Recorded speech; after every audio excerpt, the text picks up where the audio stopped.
شوق اٹھے تیرے لیے، کھلتے ہیں لب تیرے لیے، میرا جینا میرا مرنا اے میرے رب تیرے لیے۔ نحمدہ ونصلی ونسلم علی سیدنا و مولانا محمد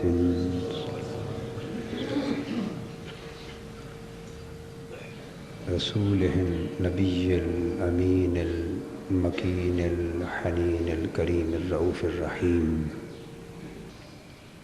اما بعد، بسم اللہ الرحمن الرحیم۔ محترم مشائخ و علماء کرام، معزز خواتین و حضرات اور عزیزان گرامی قدر، اللہ رب العزت کا شکر ہے کہ ہم اس جمعۃ المبارک کے یوم سعید میں جمع ہیں۔ آج اللہ کی توفیق سے میں آپ سے ایک ضروری سی گفتگو کرنا چاہتا ہوں، اور وہ گفتگو ایک اہم اطلاع اور اہم اعلان کے مترادف ہے، اور وہ اطلاع میں آپ تک خوشی سے نہیں دکھ کے ساتھ پہنچا رہا ہوں۔ یعنی میں اس اطلاع اور اعلان سے خود طبعاً اور ذہنی طور پہ خوش نہیں ہوں، اور میری خواہش بھی وہ نہیں ہے جس کا بیان آج کر رہا ہوں۔ خواہش کے خلاف، ارادے کے خلاف، مگر زندگی میں ہر کام انسان کی خواہش کے مطابق نہیں ہوتا، یہ بات درست ہے۔ یعنی ضروری نہیں کہ انسان جو خواہش کرے زندگی بھر معاملہ اسی کے مطابق ہو، خواہش سے ہٹ کر بھی معاملات ہوتے ہیں۔ انسان ارادہ کچھ کرتا ہے مگر اللہ کا ارادہ کچھ اور ہوتا ہے۔ اس لیے میں جو کچھ عرض کروں گا اسے اللہ کی مشیت پر چھوڑ دیا جائے۔ جہاں تک مجھ سے ہو سکا میں اس معاملے کی وضاحت کر دوں گا، اور ممکنہ حد تک پیدا ہونے والی غلط فہمیوں کا ازالہ بھی کر دوں گا جہاں تک میرے بس میں ہے۔ صحت چونکہ طویل گفتگو کی اجازت نہیں دیتی، تو اس مختصر وقت میں پوری بات کو سمیٹنا بھی ہے۔ اس لیے میں امید کرتا ہوں کہ آپ اس بات کے معنی کو اور اہمیت کو سمجھیں گے کہ جو کچھ میں آپ سے کہوں گا اس بات کا معنی اور مفہوم اور مطلب فقط وہی کچھ ہوگا، اس سے آگے پیچھے اور دائیں بائیں کسی قسم کی توجیہ، تشریح، سوچ بچار، قیاس آرائیاں وہ کرنا غلط ہوں گی اور بدگمانی ہوگی، اور بلا وجہ اللہ کی بارگاہ سے گناہ لینے کے مترادف ہوگا، وہ اللہ کی بارگاہ میں گناہ شمار ہوگا۔ آپ سمجھتے ہیں اللہ کا شکر ہے، ویسے بھی غلط بات کہنا میری عادت، طبیعت اور معمول سے خارج ہے، اس کا احسان ہے۔ اور پھر اللہ کے گھر میں، مسجد میں بات کہنا، پھر جمعۃ المبارک کے یوم عید کو بات کہنا، اور پھر ہزارہا افراد کے اجتماع میں بات کہنا۔ میں امید کرتا ہوں کہ جو کچھ مرض کروں گا بس اسے اسی طرح تسلیم کر لیا جائے گا، اور اس سے ہٹ کر قیاس آرائی یا کسی اور وجہ یا کسی اور سبب کو اس بات کی طرف منسوب کرنا جائز نہ ہوگا۔ اہل ایمان کو اہل ایمان پر اعتماد ہونا چاہیے، اور اللہ پاک نے فرمایا، اور حضور علیہ الصلوٰۃ والسلام کا بھی ارشاد ہے، ظن المؤمنین خیرا، اہل ایمان کے بارے میں نیک گمان کیا کرو۔ جو اپنی زبان سے کہہ دیں اسے اعتماد میں اس پر اعتماد کر لیا جائے۔ تو وہ افسوسناک اطلاع جو میں بوجھل دل سے آپ کو دے رہا ہوں، مجھے معلوم ہے کہ وہ سن کر اور اس اطلاع کو جان کر بعضوں کو تعجب ہوگا، بعضوں کو افسوس ہوگا اور بعضوں کو خوشی بھی ہوگی۔ ہر ایک کا معاملہ، ہر ایک کی طبیعت جدا جدا ہے۔ جہاں تک تعجب کی بات ہے، اسے تو میں اللہ کی توفیق سے ممکنہ وضاحت کے ساتھ دور کرنے کی کوشش کر سکتا ہوں تاکہ تعجب باقی نہ رہے۔ جہاں تک افسوس اور خوشی کا رد عمل ہے، اس کے بارے میں میں بے بس ہوں، کیونکہ ہر انسان کی اپنی طبیعت ہے۔ اگر آپ کو یہ اطلاع سن کے افسوس ہو تو میں اس افسوس کو ختم کرنے کی طاقت نہیں رکھتا۔ اگر کسی کو خوشی ہو تو اسے خوشی سے باز رکھنے کی بھی طاقت نہیں رکھتا۔ یہ سب کچھ اللہ کے ہاتھ میں ہے۔ وہ اطلاع یہ ہے کہ یہ آج کا خطبہ جمعہ میرا جامع مسجد اتفاق میں آخری خطبہ جمعہ ہے، اور میں یہ پہلے عرض کر چکا ہوں کہ میں جو کچھ کہہ رہا ہوں میرا اللہ گواہ ہے، میرا اللہ میرے اس بات اور قول پر گواہ ہے کہ میں دکھ کے ساتھ کہہ رہا ہوں، بوجھل دل سے کہہ رہا ہوں، اور یہاں کی 6-7 سالہ رفاقت اور سنگت، اور اس کے بعد یہ اس جگہ سے محض خطبہ جمعہ کی حد تک جو جدائی ہے، یہ یقیناً میرے لیے دکھ کا باعث ہے، افسوس کا باعث ہے، مگر میرے پاس کوئی چارہ نہیں کہ میں آپ کو آگاہ کروں اس بات سے۔ یہ نہ چاہتے ہوئے اعلان کر رہا ہوں کہ یہ خطبہ جمعہ اس مسجد میں آخری خطبہ جمعہ ہے۔ اللہ پاک حضور علیہ الصلوۃ والسلام کی نبوت اور رسالت اور دین کی برکت سے اس مسجد کو، اس جگہ کو آباد رکھے، قیامت تک آباد رکھے اس مسجد کو، اس مرکز کو، لوگ آتے رہیں، اللہ کے دین کا فیض پاتے رہیں۔ میں اس کا پس منظر آپ کو بیان کرنا چاہتا ہوں۔ یہ فیصلہ کسی جھگڑے کی بنا پر نہیں ہے، میں نے عرض کیا کہ غلط فہمی دلوں میں پیدا نہ ہو، کسی اختلاف کی بنا پر نہیں ہے، کوئی واقعہ رونما نہیں ہوا، کسی نے یہاں خطبہ جمعہ دینے سے منع نہیں کیا، ہرگز ایسی کوئی ہنگامی بات رونما نہیں ہوئی۔ یہ بھی عرض کر دوں کہ یہ فیصلہ بھی میرا ذاتی اور انفرادی فیصلہ ہے، جو میں نے فقط آج ہی کیا ہے، اور اس کی کوئی اطلاع تحریک منہاج القرآن کے رفقا کو نہیں ہے۔ منہاج القرآن کے بورڈ آف ڈائریکٹرز کو، مجلس عاملہ کو، شورا کو، تحریک کے وابستگان کو، کسی ایک فرد بشر کو بھی، نہ ادارے اور جامعہ کے اندر نہ اس سے باہر، کسی کو اس وقت تک کوئی اطلاع نہیں۔ بس یہی پہلی اطلاع ہے جو ہر ایک کو پہنچ رہی ہے۔ آج اس مسئلے پر چونکہ آج ہی فیصلہ کیا تو نہ میری کسی سے ملاقات ہو سکی ہے فجر کے بعد، نہ کسی سے مشورہ ہو سکا ہے، نہ کسی ایک دوست سے بھی اس موضوع پر گفتگو ہو سکی، چونکہ ادارے اور تحریک اور تنظیم کے وابستگان میں سے بھی کسی ایک فرد بشر سے بھی مشورہ نہیں کر سکا۔ اسی لیے میاں صاحب سے بھی اس لمحے سے قبل میں ذکر نہیں کر سکا اس بات کا، اور نہ ہی ان کی فیملی کے کسی فرد سے اس مسئلے کا اس سے قبل ذکر کر سکا۔ یہ خبر ہر ایک کے لیے یکساں تعجب کا باعث ہوگی۔ میں اس فیصلے کی ذمہ داری ذاتی طور پہ قبول کرتا ہوں۔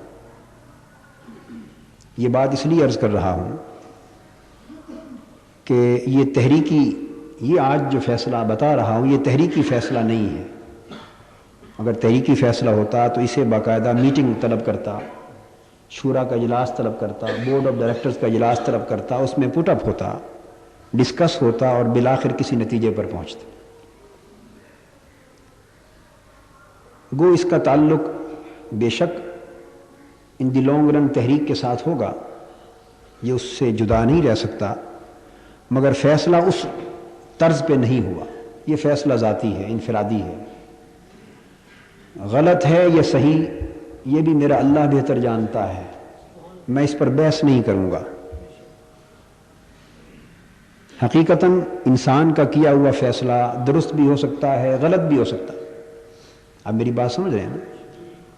وہ اللہ بہتر جانتا ہے، میں اس پر کوئی اصرار نہیں کرتا، مگر یہ کہ اس کی ذمہ داری ذاتی طور پہ اور انفرادی طور پہ قبول کرتا، یعنی سلسلہ خطبہ جمعہ کے ختم کرنے کی ذمہ داری ذاتی طور پہ قبول کرتا۔ یہ چونکہ آخری گفتگو ہے یہاں کی، اس کا مطلب یہ نہیں کہ مسجد میں آنا جانا بند ہو گیا، وہ انشاءاللہ کئی بار حسن اتفاق سے آنا جانا رہے گا جیسے اللہ کو منظور ہوگا۔ میں اس اہم موقع پر ضروری سمجھتا ہوں کہ 82 یا غالباً 83 میں خطبہ جمعہ کا سلسلہ یہاں شروع کیا تھا میں نے، 82 میں یا 83، آج 89 ہے، کم و بیش 6 یا 7 سال سلسلہ خطبہ جمعہ بھی جاری رہا اور محترم میاں محمد شریف صاحب سے اور ان کی فیملی سے تعلقات بھی جاری رہے، اور یہ اعلان اس کا تعلق محض خطبہ جمعہ کے سلسلے کے ختم کرنے سے ہے، ان کے ساتھ تعلقات سے اس اعلان کا کوئی تعلق نہیں، ان کو تعلقات ختم کرنے کا اعلان محض اللہ نہیں کر رہا اور اس کا کوئی واسطہ نہیں ہے اس چیز سے۔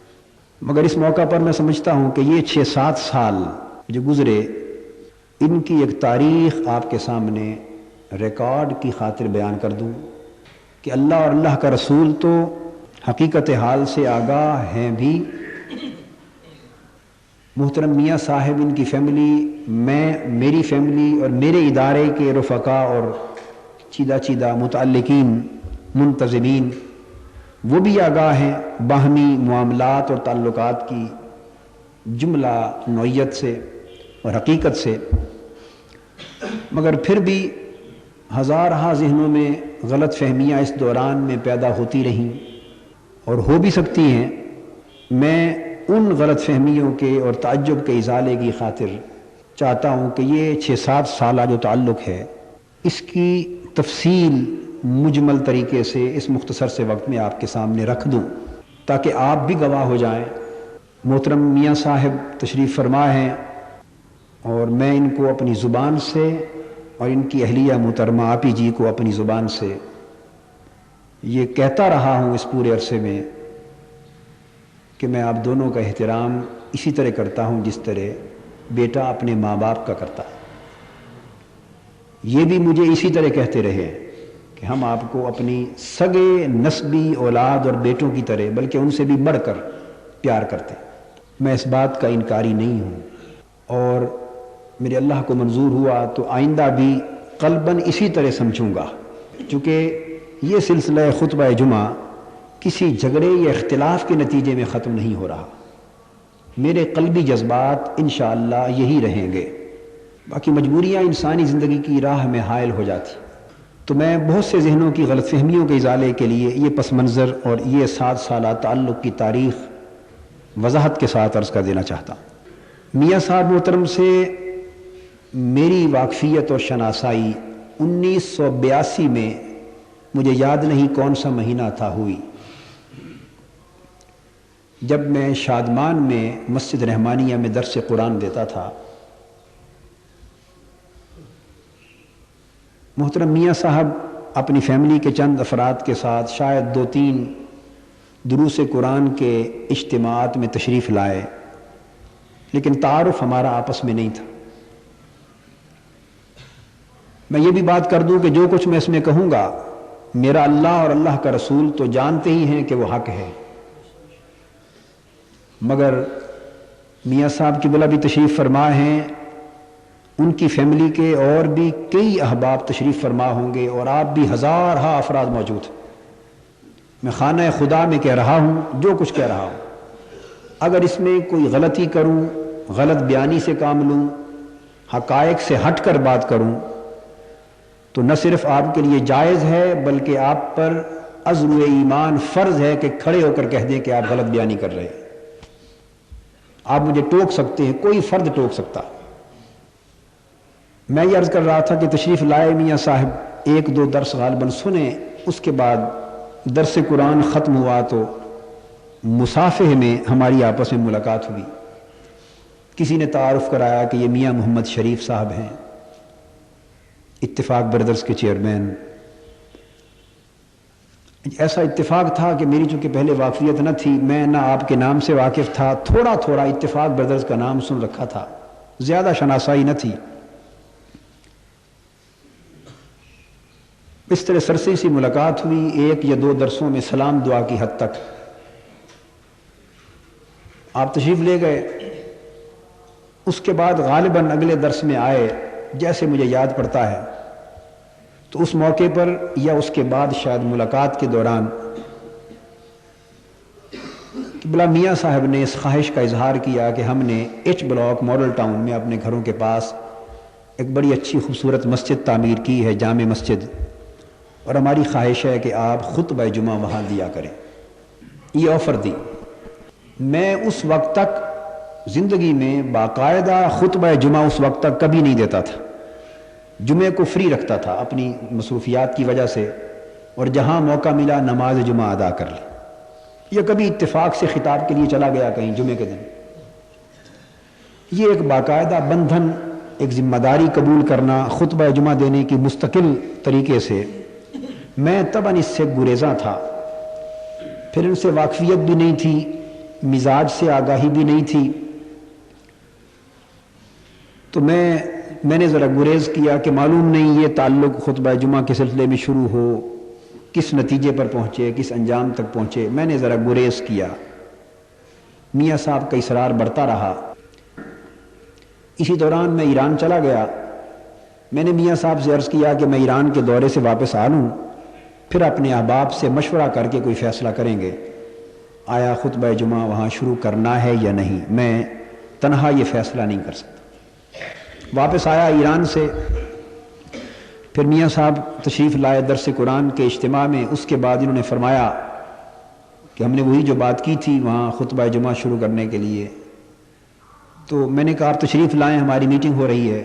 ادارے کی اس وقت کی مجلس عاملہ کا اجلاس تھا، وہاں میاں صاحب تشریف لائے، ہم بیٹھ گئے۔ میں نے عرض کیا میاں صاحب آپ اپنی بات یہاں فرما دیں۔ میاں صاحب نے وہی بات وہاں دہرا دی۔ ہم نے اجتماعی طور پہ یہ فیصلہ کیا کہ آپ ہمیں مہلت دیں، ہم سوچ بچار کر لیں، پھر ہم آپ کے ہاں کسی مقرر دن آئیں گے، شام کو بیٹھیں گے، مسجد دیکھیں گے اور سوچ بچار کر کے باہم مشورے کے بعد فیصلہ کریں۔ میاں صاحب نے فرمایا ٹھیک۔ اس دوران بعض اور علماء نے بھی مجھے ذاتی طور پہ کہا، فون پر یا بعض لوگ ملے، بھئی آپ انکار نہ کریں، پڑھے لکھے لوگ آ سکتے ہیں، آپ مہربانی کریں اور خطبہ جمعہ شروع کر دیں وہاں۔ بہرحال میں نے کہا یہ ہم تنظیمی سطح پر فیصلہ کریں گے مشاورت کے بعد۔ مقرر تاریخ کو ہم یہاں آئے، میاں صاحب کی بلا کے ہاں شام کا کھانا ہوا، کو 20-25 افراد میرے ادارے کے یا 15-20 کے قریب عاملہ کے ساتھ تھے ادارے کے۔ مسجد دیکھی، نماز پڑھی، وہاں بیٹھے، بات چیت ہوئی۔ ہم نے بالآخر اس شرط پہ یہ فیصلہ کر لیا کہ خطبہ جمعہ یہاں شروع کرنا چاہیے۔ میں نے میاں صاحب سے یہ عرض کیا کہ میاں صاحب خطبہ جمعہ یہاں شروع کرتا ہوں، مگر اس کی ایک شرط ہے، وہ یہ کہ میں نے زندگی کہ جس موڑ تک بھی یہاں خطبہ جمعہ شروع رکھا اور جب تک یہ خدمت انجام دیتا رہوں گا، شرط یہ ہے کہ یہ فی سبیل اللہ ہوگی، اس پر میں زندگی بھر اس کے عوض کچھ کسی شکل میں نہیں لوں گا، نہ کوئی تنخواہ ہوگی، نہ مشاہرہ ہوگا، نہ کوئی ہدیہ، نہ نذرانہ، کسی شکل میں بھی یہ فی سبیل اللہ ہوگا۔ جیسے آپ نے مسجد بنائی، اللہ کی راہ میں خرچ کیا، اللہ نے جو دولت مجھے دی میں بھی اللہ کی راہ میں خرچ کرنے والا ہوں، تو یہ فی سبیل اللہ تعلق ہوگا، لینا دینا کچھ نہیں ہوگا۔ اور اگر کسی دن یا کسی وقت میں نے محسوس کیا کہ آپ کسی اور طریقے سے مجھے کمپنسیٹ کرنا چاہتے ہیں، یعنی تنخواہ کی شکل میں میں کچھ نہیں لے رہا مگر وہ کمی کسی اور شکل میں پوری کرنا چاہتے ہیں، یا تعلقات میں کوئی کمی بیشی اگر کسی دن محسوس کی تو میں خاموشی سے معذرت لے لوں گا، اس کے بعد سلسلہ نہیں رہے گا۔ تو جب تک چلے گا فی سبیل اللہ چلے گا۔ میاں صاحب خوش ہوئے، انہوں نے فرمایا ٹھیک ہے، ہمیں کوئی اعتراض نہیں ہے، فی سبیل اللہ ہی چلے گا۔ دوسری بات میں نے عرض کی کہ اللہ پاک نے آپ کو بہت کچھ دیا ہے، اللہ پاک نے دین کا کچھ تھوڑا زیادہ فہم مجھ کو بھی دیا ہے، بجائے صرف اس کے کہ خطبہ جمعہ ہی ہوتا رہے، ایسا ہو کہ پھر جمعہ کے بعد ہم اس جگہ کو اس طرح کریں کہ آپ بھی اپنے وسائل لگائیں اس مسجد سے ہی متعلق، میں بھی اپنی محنت فی سبیل اللہ صرف کروں اور خدمت دین کو اور زیادہ وسیع پیمانے پر کیا جائے۔ میاں صاحب نے فرمایا آپ جیسے کہیں گے اسی طرح ہوتا رہے گا انشاءاللہ۔ تاہم یہ بات طے ہو گئی، اس سے اگلے جمعہ سے خطبہ جمعہ شروع ہو گیا۔ بحمد اللہ تعالیٰ اس تعلق کے شروع ہوتے ہی میاں صاحب نے اور ان کی اہلیہ محترمہ آپی جی نے، میں انہیں والدہ کہتا ہوں اور والدہ سمجھتا ہوں، اور ان کی فیملی کے دیگر افراد نے ایسی محبت کے ساتھ برتاؤ کیا، ایسے پیار اور حسن سلوک اور شفقت کے ساتھ، اور کہ تھوڑے ہی دنوں میں باہمی تعلقات بڑھتے گئے اور مجھے وہ اپنے گھر ہی کا ایک فرد تصور کرنے لگے۔ ہمیں بھی اس تعلق میں اپنائیت سی پیدا ہوئی، بس اس بات کو قائم رکھتے ہوئے کہ یہ خدمت اور تعلق فی سبیل اللہ قائم رہے گا۔ خاندانی سطح پر تعلقات قریب ہو گئے۔ آپ کو یاد ہوگا کہ تھوڑے ہی دن گزرے تھے کہ مجھے ہارٹ ٹربل ہو گئی، جو لوگ اس وقت سے آنے والے ہیں، یہ نومبر 1982 کی بات ہے۔ دل کی تکلیف ہو گئی، پھر میں بیو ہاسپٹل داخل ہو گیا، 2-1 ماہ وہاں داخل رہا، پھر وہ کیس کچھ کلیئر نہیں ہو رہا تھا، ڈاکٹرز کی سمجھ میں بات تھوڑا شک پڑ گیا تھا، تو پھر ریفر کر دیا۔ میاں صاحب کی خواہش تھی کہ آپ ڈاکٹر صاحب سے کہا کہ آپ انہیں ریفر کریں امریکہ تاکہ وہاں جا کے انٹروگیشن ہو اور علاج معالجہ کیا جائے، تو ڈاکٹرز نے امریکہ ریفر کر دیا۔ اس اثناء میں نے میاں صاحب کی محبت کو، شفقت کو، ان کی چاہت کو مزید قریب سے دیکھا۔ مجھے ان کی وہ محبت کے دن آج تک یاد ہیں، اور اس کا حیا ہمیشہ میرے دل میں رہا ہے اور انشاءاللہ مرتے دم تک رہے گا۔ یہ صبح و شام 1-1 گھنٹہ آ کے میرے سرہانے یہ بستر کے قریب یا باہر دروازے کے باہر کھڑے رہتے، دیکھتے رہتے تھے، اسی محبت کا اظہار کرتے جس طرح باپ اولاد کے لیے کرتا ہے۔ میں بھی جانتا تھا کہ اس قدر مصروف زندگی جو 1 منٹ بھی کسی اور کے لیے صرف نہیں کر پاتے، وہ صبح و شام گھنٹہ گھنٹہ آتے ہیں، کھڑے رہتے ہیں۔ اسی طرح نواز صاحب بھی آتے تھے۔ یاد رہے کہ وہ اس وقت وزیر اعلیٰ نہیں تھے، اور مجھے یہ یاد نہیں، معلوم نہیں ہے اس وقت کہ وہ اس وقت پہلی حکومت میں وزیر خزانہ بھی ابھی بنے تھے یا نہیں بنے تھے، یہ مجھے اس وقت یاد نہیں ہے۔ شاید نہیں بنے تھے، ابھی تھوڑے دنوں بعد بنے، یا ممکن ہے بنے ہوئے تھے، مجھے ذہن میں نہیں ہے۔ وہ بھی آتے، شہباز صاحب ان کے چھوٹے بھائی، سارے احباب آتے۔ تو میاں صاحب کی اس محبت سے، شفقت سے میں بڑا متاثر ہوا۔ پھر میں تو بیمار تھا، علیل تھا، بستر پہ تھا۔ جب یہاں علاج پورا نہ ہو سکا اور کچھ مایوسی سی پیدا ہوئی تکلیف کے باعث، انہوں نے امریکہ ریفر کر دیا۔ تو میں تو بیماری کی وجہ سے معذور تھا، صاحب فراش تھا، بستر پہ تھا۔ میاں صاحب نے فی الفور اپنے منجلے بیٹے شہباز شریف صاحب کو حکماً میرے ساتھ امریکہ روانہ کر دیا، اور نیو یارک گئے۔ 16 دن میں نے وہاں قیام کیا، جن میں پہلے 8 دن وہ میرے ساتھ رہے۔ اس کے بعد وہ میری اجازت اور خوشی سے واپس آ گئے دیگر مصروفیات کے باعث۔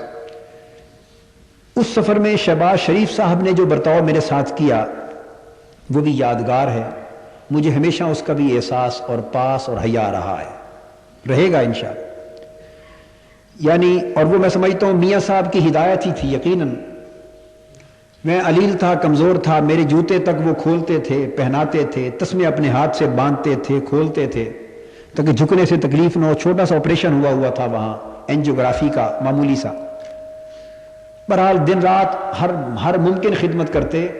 میں جب بھی منع کرتا وہ کہتے کہ ہمیں تو میاں صاحب کا حکم ہے، ہم تو اسی طرح کا ادب احترام کرتے ہیں آپ کا جس طرح اپنے والد صاحب کا کرتے ہیں، تو آپ ہمیں نہ روکیں، ہمارے لیے سعادت. بہرحال اللہ ان کو اجر عطا کرے. یعنی یہ چیزیں تعلقات میں ایک دوسرے کو ہمیں قریب کرتی گئیں. میں یہ ساری داستان اس لیے سنا رہا ہوں کہ تاکہ کوئی غلط فہمیاں کسی نادان کے ذہن میں حقائق نہ جاننے کے باعث ہوں بھی تو وہ ہمیشہ ہمیشہ کے لیے دور ہو جائے کہ یہ تعلق کیسا تھا، کیسا رہا، یا کیا ہے. اسی طرح پھر بحمد اللہ تعالی واپس آ گئے. یہ معاملہ چلتا رہا. بعد ازاں میں آپ کو بتا رہا ہوں کہ ان کا حسن سلوک اور محبت کس طرح کی رہی. پھر آپ کو معلوم ہے ہم لوگ اکٹھے کئی احباب جانتے ہیں، اختر رسول صاحب بھی اس میں شریک تھے، عمرے پر گئے، نواز شریف صاحب بھی تھے. یعنی میاں صاحب کی اپنی اولاد کو میں سمجھتا ہوں یہ ہدایت تھی جس کے پیش نظر وہ اس طرح کا سلوک عزت کا، عقیدت کا، محبت کا کرتے تھے. اور مجھے چونکہ کمزوری تھی، علالت تھی، اس ہارٹ ٹربل کے بعد صحت یابی کے باوجود بھی، سو آپ نے سن رکھا ہے وہ غار ہرا پہ چڑھنے کا وقت آیا تو وہ پہاڑ پہ میں چڑھ نہیں سکتا تھا. نواز شریف صاحب نے، اللہ ان کو اجر دے، اور اختر رسول صاحب نے، اللہ ان کو اجر دے، اپنے کندھوں پہ اٹھا کے مجھے 2-2.5 میل کا سفر غار ہرا تک پہاڑ پہ چڑھ کے کیا. اکثر نواز صاحب کندھوں پر اٹھاتے تھے، اختر رسول صاحب سہارا دیتے تھے. میں کہتا تھا بھی آپ خدا کے لیے ایسا نہ کریں، روکتا تھا کہ میں یہیں بیٹھ جاتا ہوں. وہ کہتے تھے کہ ہمیں تو سمجھ آ جائی ہے کہ اللہ نے ایتھلیٹ بنایا ہی آپ کے لیے تھا. یعنی یہ ان کی محبت تھی. یعنی اس طرح ان کا سلوک، محبت، عزت، عقیدت، تعلق میرے ساتھ رہا. میں نادان اور بچہ نہیں ہوں، میں سمجھتا ہوں کہ اس طرح کا سلوک اور تعلق کسی کے ساتھ عام طور پہ روا نہیں رکھا جاتا. اور بھی بہت سے علماء اور ان کے تعلقات رہے ہوں گے، آج بھی ہیں، آئندہ بھی ہوں گے. بہت سے مشائخ اور پیران کرام سے ان کا اور ان کا ان سے تعلق رہا ہوگا، ہے اور رہے گا. مگر میں سمجھتا ہوں اور دیکھتا ہوں کہ یہ چیزیں شاید کسی اور سے زندگی میں ان کی اس طرح کی نہ ہوئی ہوں. میں جب واپس آیا، آپ کو یاد ہے کہ آتے ہی پہلے جمعے میں نے 100,000 دعائیں دی تھی کہ مجھے یہ اٹھا کے کندھوں پر غار ہرا پہ لے گئے، اللہ پاک ان کو اس کا اجر عطا فرمائے. اب میں بتانا یہ چاہتا ہوں، یہ جو میں نے چند واقعات کوٹ کیے ہیں، بتانا یہ چاہتا ہوں کہ یہ وہ سارے حقائق تھے. ان کی محبتیں، میاں صاحب کی، ان کی بیگم صاحبہ کی، آپی جی کی شفقتیں، میں ان کو بیگم صاحبہ کہتے ہوئے بھی شرماتا ہوں. سچ بات ہے کہ میں ان کو حقیقی ماں کی طرح دیکھتا ہوں. یہ آپ کو سمجھانے کے لیے لفظ بول رہا ہوں، یا ان کی اہلیہ محترمہ کا لفظ بھی آپ کو سمجھانے کے لیے کہہ رہا ہوں، ورنہ میری طبیعت مجھے اجازت نہیں دیتی کہ میں اس طرح ہمارا تعلق 7 سال میں آپس میں رہا. تو یہ سارا تعلق اتنا قریبی، محض لوجہ اللہ، جس میں کوئی، یہ بات توجہ سے سن لیں اور برملا سن لیں، اس میں کوئی مالی لالچ اور مالی مفاد نہ مجھے ان سے تھا اور نہ ان کو کسی قسم کا کوئی سیاسی لالچ اور سیاسی مفاد مجھ سے تھا. یہ تعلق ہمارا آپس میں ہر قسم کے حرص، لالچ اور مفاد پرستی سے بالا تر چلتا رہا. نہ انہوں نے اس خطبہ جمعہ کے عوض مجھ سے کچھ طلب کیا مزید، چونکہ پھر یہ آگے سیاسی دور آ گیا، انتخابات ہونے لگے، پھر وزیر اعلیٰ ہوئے پچھلے دور میں، پھر بعد میں اس دور میں ہوئے. اس کے بعد پھر بڑی تبدیلیاں آئیں سیاسی اعتبار سے، اللہ نے ان کو بڑا عروج دیا. مگر اس پورے دور میں اس تعلق کی بنا پر نہ انہوں نے مجھ سے کوئی سیاسی مفاد کی طلب رکھی اور نہ اپنی زبان سے آج کے دن تک ایسا کوئی مطالبہ مجھ سے کیا. میں آپ کو سچ بتانا چاہتا ہوں تاکہ کسی کو کوئی غلط فہمی نہ ان کی نسبت رہے نہ میری نسبت رہے. اور نہ بحمد اللہ تعالی مجھے یا میرے ادارہ منہاج القرآن کو ان سے کوئی مالی مفاد اور لالچ اور حرص تھا، نہ کوئی لینے کی کوشش کی. دل ان کا بھی اس تعلق کے بعد سیاسی حرص سے بے نیاز رہا، ہمارا بھی مالی مفاد سے بے نیاز رہا.